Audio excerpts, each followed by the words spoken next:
Ahojte milí taliančinári, dnes si povieme v dnešnom krátkom videu, ako vyjadrím, keď chcem povedať niekomu, že som bola na pracovný pohovor alebo niekoho som odprevadila na pracovný pohovor.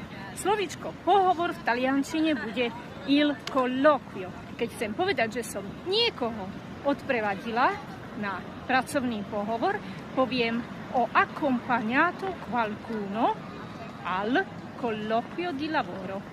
A keď chcem povedať, že ja osobne mám dnes pracovný pohovor, poviem oggi ho un colloquio di lavoro.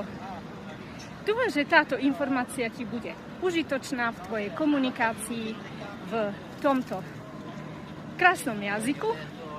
A dnes, tieto dni začal september,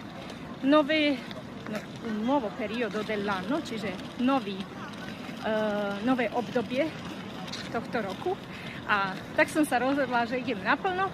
Dnes večer o 18:00 lekcia naživo. Keď chceš, máš čas a máš chuť sa niečo naučiť nové, pridávam ti link, môžeš sa ešte prihlásiť.